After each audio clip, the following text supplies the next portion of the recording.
नमस्कार मित्रों, आप सभी का एक बार फिर हिंदी पौराणिक कथाएं में स्वागत है। प्रिय दर्शकों, आज फिर नया वीडियो नई जानकारी लेकर हाजिर हुए हैं। दर्शकों, ये 3 बात अपने भेजे में बिठा लो, रंग से राजा बन जाओगे। आज की जो हमारी कहानी है, आज का जो हमारा प्रसंग है, एक करकोटक पक्षी की बड़ी प्यारी कहानी है, ज्ञानवर्धक कहानी है। प्रिय दर्शकों, इस कहानी को पूरा सुने। यह कहानी बड़ी मोटिवेशनल कहानी है। यह कहानी आपको आपके जीवन में ढेर सारी प्रेरणा देगी। इस कहानी को यदि आप गौर से सुनते हैं और इसके 3 बातों पर यदि आप अमल करते हैं, तो प्रिय दर्शकों, आप इस संसार में किसी भी कोने में रहे, संसार के किसी भी कोने में घूमे, आप कभी भी किसी भी संकट में नहीं पड़ सकते हैं। यह कहानी आपको आपके जीवन में ढेर सारी प्रेरणा देगी। इस कहानी में ऐसे 3 ज्ञानवर्धक बातें हैं, इनको आप जरूर सुने। कहानी शुरू करने से पहले जो लोग हमसे नए जुड़े हैं, वह हमारे चैनल को सब्सक्राइब करें, अच्छे अच्छे कमेंट किया करें, ताकि हर आने वाले वीडियो का नोटिफिकेशन सबसे पहले आपको मिले और आप उसका फायदा उठा सके। प्रिय दर्शकों, हमारे इस चैनल में हम रोज नए ज्ञानवर्धक कहानियां, नई नई चर्चा लेकर आते रहते हैं। शुरू करते हैं। प्रिय दर्शकों, आज की प्यारी सी कहानी। यह प्यारा सा वीडियो। एक जंगल में 2 कबतक पक्षी रहते थे। बारिश का मौसम था, जिनमें मीर बारिश बरस रही थी। तब दोनों कपूरतक पक्षी एक वट वृक्ष के खोखले में जाकर बैठ जाते हैं। दोनों वट वृक्ष के खोखले में बैठ जाते हैं और बारिश मूसलाधार बरसने लगती है। तभी उनके पास एक तीसरा करकोटक पक्षी उड़ता हुआ और भीगता हुआ आता है और उनसे कहता है कि थोड़ी जगह मुझे भी दे दीजिए, मैं बारिश में भीग रहा हूं। लेकिन उस वट वृक्ष के खोखले में इतनी पर्याप्त जगह नहीं थी कि 3 पक्षी आ सके, क्योंकि दोनों पहले बैठे हुए थे। क्योंकि इतनी पर्याप्त जगह थी जिसमें दोनों बैठे हुए थे, अब वो तीसरा पक्षी उड़ता हुआ भीगता हुआ होता है और उनसे जिद करने लगता है और उनसे कहता है कि आप मुझे थोड़ी जगह दे दीजिए, मेरी सहायता कीजिए। जब दोनों पक्षी जो पहले से बैठे हुए थे वो इनकार कर देते हैं। वो कहते हैं कि यहाँ पर इतनी पर्याप्त जगह नहीं है जो हम आपको बिठा सके। तब वह भीगता हुआ पक्षी कहता है कि तुम मूर्ख तो नहीं हो जो मुझे जगह नहीं दे रहे हो। तब वो दोनों पक्षी कहते हैं कि भाई, हमारे पास इतनी पर्याप्त जगह नहीं है, हम दोनों ही बड़ी मुश्किल से इसके अंदर बैठे हैं। लेकिन फिर से वह कहता है कि तुम दोनों ही मूर्ख हो। वो दोनों पक्षी फिर से कहते हैं कि भाई, यदि हमारे पास जगह होती तो हम आपको जरूर बिठाते, लेकिन आप खुद देख लीजिए, हमारे पास इतनी पर्याप्त जगह नहीं है कि हम आपको बिठा सके। अंततः वह भीगता हुआ करकोटक पक्षी उन पक्षियों के ऊपर जाकर बैठ जाता है। तब वो दोनों पक्षी उसको धक्का मार के और फिर से नीचे गिरा देते हैं। वह फिर से नीचे से उठता है और फिर कहता है कि तुम दोनों बिल्कुल मूर्ख हो, और फिर से उनके ऊपर जाकर बैठ जाता है और फिर से वह पक्षी उसको धक्का मार के नीचे गिरा देते हैं। प्रिय दर्शकों, इसी तरह काफी देर चलता रहता है और वह उड़ता हुआ पक्षी उनसे बार बार कहता है कि तुम दोनों मूर्ख हो, तुम दोनों सबसे बड़े मूर्ख हो। हर बार वो इसी बात को कहता। जब वो थक जाते हैं तो भीगता हुआ पक्षी वहां से उठकर चले जाता है और वह दोनों पक्षी उसी वट वृक्ष के खोखले में बैठे रहते हैं। तब उसका करकोटक पक्षी की पत्नी अपने पति से कहती हैं कि जी, अभी जो पक्षी आया था कि यह बार बार हम दोनों से मूर्ख कह रहा था। यह कह रहा था कि तुम दोनों मूर्ख हो, कि तुम मूर्ख तो नहीं हो। वो बार बार इसी बात को कह रहा था। तो यह मूल होता कौन है? मूर्ख होता कैसा है? मूर्ख दिखता कैसा है? आप मुझे इस बात को बताइए। प्रिय दर्शकों, तब वह करकोटक पक्षी अपनी पत्नी को एक कहानी सुनाता है और वह कहता है कि प्रिय, इस कहानी को यदि आप ध्यान से सुनोगे तो आपको यह पता चलेगा कि मूर्ख कौन होता है। तब वह अपनी पत्नी को कहानी सुनाता है और उसकी पत्नी बड़े गौर से और बड़े ध्यान से सुनती है। तक पक्षी कहानी शुरू करता है और वह कहता है कि एक नगर में एक सेठ रहता था। उस सेठ के एक पुत्र था। सेठ ने अपने पुत्र की शादी कर दी और शादी करने के बाद सेठ का लड़का शहर चले जाता है कमाने के लिए और सेठ के लड़के की पत्नी घर पर रहती है। एक दिन सेठ के लड़के की पत्नी पनघट पर स्नान करने के लिए जाती है और वहां पे स्नान करने लग जाती है। तभी उसके पास में 3 ग्रह चलने वाले व्यक्ति आते हैं और सेठ के लड़के की पत्नी से कहते हैं कि भाई, हम बड़ी दूर से आए हैं और हमें बहुत तगड़ी प्यास लग रही है, इसलिए आप थोड़ा हमें जल पिला दीजिए। प्रिय दर्शकों, उस वक्त सेठ के लड़के की पत्नी के बदन पर इतने कपड़े नहीं थे क्योंकि वह स्नान कर रही थी। उसी वक्त तीनों राह चलने वाले व्यक्ति आ जाते हैं और उनमें से एक व्यक्ति कहता है कि हमें पानी पिला दीजिए। इस बात को करकोटक अपनी पत्नी से कहता है और कपूर की पत्नी बड़े गौर से और बड़े ध्यान से सुन रही है। करकोटक आगे कहता है कि उस सेठ की पत्नी उन लोगों से कहती है कि भाई तुम कौन हो। तब उनमें से एक राह चलने वाला व्यक्ति कहता है कि हम यात्री हैं और हमें बहुत प्यास लग रही है, हमें थोड़ा पानी पिला दीजिए। उस व्यक्ति की इतनी बात सुनने के बाद वो सेठ के लड़के की पत्नी कहती है कि यात्री तो सिर्फ 2 होते हैं, तुम कौन से यात्री हो। अब वह व्यक्ति बड़ी सोच में पड़ जाता है।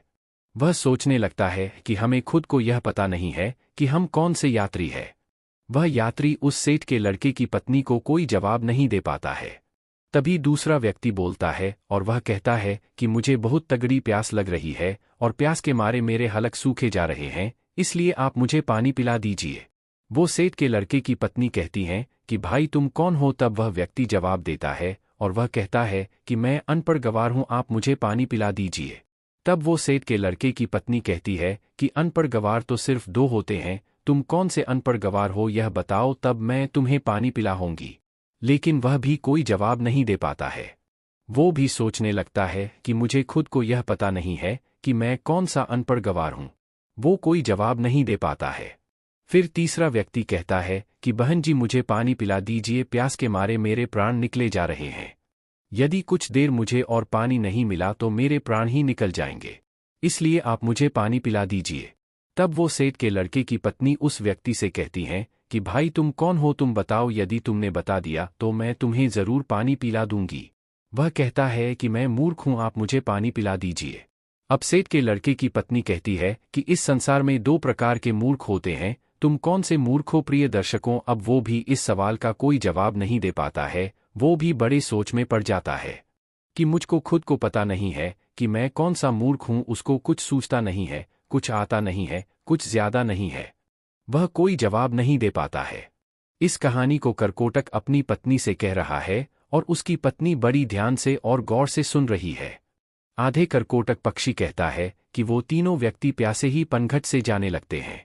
जब वहां से रवाना होते हैं तो सेठ के लड़के की पत्नी उनसे कहती हैं कि भाई आप मेरे घर चलिए, यहां से कुछ ही दूरी पर इसी रास्ते पर मेरा घर है, वहां मैं आपको जरूर पानी पिला दूंगी। प्रिय दर्शकों, वो तीनों यात्री उस सेठ के लड़के के घर आ जाते हैं और सेठ के लड़के की पत्नी स्नान करके और कपड़े पहनकर अपने घर आ जाती है। जैसे ही वह तीनों व्यक्ति उस सेठ के घर पहुंचते हैं और साथ में सेठ के लड़के की पत्नी भी घर पहुंचती हैं, तभी उसके ससुर की नज़र अपनी बहू पर पड़ जाती है। तब उसका ससुर सोचने लगता है कि मेरी बहू किन मदों के साथ घूम रही है। इसका पति विदेश गया हुआ है, इसका पति बाहर गया हुआ है कमाने के लिए और यह पराये मर्दों के साथ घूम रही है। इसी बात को वह सोचने लगता है। उधर सेठ के लड़के की पत्नी उन राहगीरों को अपने घर ले जाकर उनको पानी पिलाती है और तीनों को पानी पिलाकर वहां से भेज देती है और उनसे कहती हैं कि भाई कि मैंने तुम्हें पनघट पे पानी इसलिए नहीं पिलाया क्योंकि मैं स्नान कर रही थी और मेरे बदन पर इतने पर्याप्त कपड़े नहीं थे जो मैं तुम लोगों के समक्ष खड़ी हो सको, इसलिए मैंने तुम लोगों से इतने कठिन सवाल पूछे हैं। मेरा ऐसा कोई मतलब नहीं था कि मैं तुम लोगों को पानी पिलाओ, इसीलिए मैं तुम लोगों को अपने घर पर लेकर आई हूं और यहां पर तुमको पानी पिलाकर भेज रही हूं। अब आप बड़े प्यार से पानी पीजिए और अपनी राह चल दीजिए। तीनों राहगीर पानी पीकर वहां से चले जाते हैं।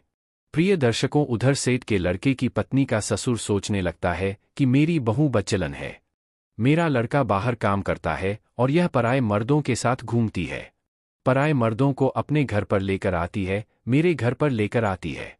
यही सोचकर वह दुखी होता है। अब वो सोचने लगता है कि यदि किसी व्यक्ति में बीमारी आ जाए तो उसका उपचार जरूरी होता है।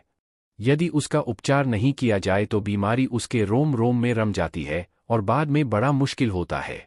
इसी बात को सोचकर वह सोचने लगता है कि अब मेरी बहू का क्या इलाज किया जाए। यह भी बच्चलन हो गई है, बदमाश हो गई है, पराये मर्दों के संग घूमती है और उसका पति बाहर रहता है, इसलिए यह बिगड़ चुकी है। अब इसका इलाज किया जाए तो क्या किया जाए। अब वो सोचने लगता है कि क्यों न मैं इसका फैसला राजा से करवाऊं। तो प्रेदश को इसी बात को सोचकर उस महिला का ससुर राजा के दरबार में पहुंच जाता है और राजा को यह सारी घटना सुना देता है। तभी राजा अपने सैनिकों को आदेश देता है कि जाओ सेठ के लड़के की बहू को तुरंत दरबार में हाजिर किया जाए। प्रिय दर्शकों, इस बात को करकोटक पक्षी अपनी पत्नी से कह रहा है और उनकी पत्नी बड़ी ध्यान से और बड़े गौर से सुन रही है। तभी राजा के सैनिक सेठ के लड़के की पत्नी के पास आते हैं और उनसे कहते हैं कि तुम्हें राजा ने कि तुम्हें महाराज ने दरबार में हाजिर होने का हुक्म दिया है और तुम दरबार में चलो। तभी सेठ के लड़के की पत्नी कहती है कि भाई आप सबसे पहले अपने राजा से यह पूछ करके आइए कि उन्होंने मुझे किस रूप में बुलाया है, बेटी के रूप में बुलाया है या बहू के रूप में बुलाया है या माँ के रूप में बुलाया है, किस रूप में उसने मुझे दरबार में बुलाया है। तभी सैनिक वापस राजा के पास में जाते हैं और राजा से कहते हैं कि महाराज सेठ के लड़के की पत्नी ने यह कहकर वापस भेजा है कि आपने उसे किस रूप में बुलाया है, बेटी के रूप में बुलाया है या बहू के रूप में बुलाया है या फिर माँ के रूप में बुलाया है। तभी राजा बड़ा सोच में पड़ जाता है कि अब मैं बोला वो तो किस रूप में बुला। राजा अपने मंत्रियों से सलाह लेता है तो मंत्री उसको सलाह देते हैं कि महाराज से हमारी नगर का सेठ है और इसके बेटे की बहू हमारी भी बहू लगती है, इसलिए आप उसको दरबार में बहू के रूप में बुलाइए। तभी राजा अपने सैनिकों को आदेश देता है और कहता है कि पालकी लेकर जाओ और बहू के रूप में उसको लेकर आया। तभी राजा के सैनिक फिर से पालकी लेकर सेठ के लड़के के घर पहुंचते हैं और सेठ के लड़के की पत्नी से कहते हैं कि महाराज ने तुम्हें बहू के रूप में बुलाया है। प्रिय दर्शकों, इस बात को करकोटक पक्षी अपनी पत्नी से कह रहा है और उसकी पत्नी बड़े गौर से सुन रही है। सैनिकों की इतनी बात सुनने के बाद सेठ के लड़के की पत्नी तुरंत पालकी में बैठ जाती है और सैनिक पालकी उठाकर राजा के दरबार में ले जाते हैं। सेठ के लड़के की पत्नी राजा के दरबार में हाजिर हो जाती है। तब राजा उसी सवाल कहता है, क्या तुम चरित्रहीन हो? तुम्हारा पति विदेश कमाता है और तुम पराए मर्दों के संग घूमती हो? ऐसा हमारे राज्य में नहीं हो सकता। यदि आप ऐसे काम करोगी तो हमारे राज्य को छोड़कर जाना पड़ेगा या फिर तुम्हें सजा दी जाएगी। राजा इतनी बात कहता है तब सेठ के लड़के की पत्नी राजा को जवाब देती और कहती है कि महाराज मैं एक पतिव्रता स्त्री हूँ, मुझ पर कलंक लगाने से पहले आप थोड़ा सोच लीजिए। क्या किसी प्यासे को पानी पिलाना, किसी भूखे को भोजन खिलाना कोई अपराध है? यदि आपके राज्य में ऐसा संविधान है कि किसी भूखे को भोजन खिलाना या प्यासे को पानी पिलाना अपराध है तो मैंने अपराध किया है और यह अपराध मैं बार बार करूंगी। इतनी बात सुनने के बाद राजा बड़ा चिंतित होता है और राजा कहता है, क्या आप मुझे पूरी बात विस्तार से बताइए कि बात क्या है। तब वह महिला सेठ के लड़के की पत्नी राजा को पूरी सच्चाई कहती हैं कि महाराज मैं पनघट पर स्नान कर रही थी, तभी 3 राह चलने वाले व्यक्ति आते हैं और वह कहते हैं कि हमें प्यास लग रही है, हमें पानी पिला दीजिए। उस वक्त मेरे बदन पर इतने पर्याप्त कपड़े नहीं थे कि उनके समक्ष में खड़ी होकर उनको पानी पिला दो, इसलिए मैंने बैठे बैठे उन लोगों से इतने कठिन सवाल पूछे हैं कि वह जवाब नहीं दे सके। उसके बाद उनको मैंने अपने घर भेजा। उसके बाद मैं कपड़े पहनकर अपने घर आई। घर आने के बाद उन लोगों को मैंने पानी पिलाकर वहां से भेज दिया। अब इसमें मैंने गलत क्या किया है? उस महिला की इतनी बात सुनने के बाद राजा कहता है कि तुमने ऐसे कौन से कठिन 3 सवाल पूछे? सवाल हमें भी बताइए। जब सेठ के लड़के की पत्नी को 3 सवाल राजा के समक्ष रखती है तो राजा भी बड़ा सोच में पड़ जाता है। राजा के अंतरिम मंत्री भी सोच में पड़ जाते हैं, उनसे भी इन तीनों सवालों के कोई जवाब नहीं लगते हैं। अंत में राजा परेशान हो जाता है और तीनों सवालों के उत्तर जानने का बड़ा इच्छुक होता है। तब वो राजा सेठ के लड़के की पत्नी से कहता है कि बहुरानी, हमको इन प्रश्नों के उत्तर नहीं आते हैं। हमारे किसी भी विद्वान पंडित के पास इन प्रश्नों के उत्तर नहीं है। हमारी किसी भी मंत्री के पास इन प्रश्नों के उत्तर नहीं है। तो फिर आप ही हमें इन प्रश्नों के उत्तर बता दीजिए। तब वह महिला सेठ के लड़के की पत्नी हाथ जोड़कर के राजा से कहती हैं कि महाराज ये तीनों प्रश्न बड़े अनमोल है और इनके उत्तर उनसे भी ज्यादा अनमोल है, इसलिए आपसे एक विनती है।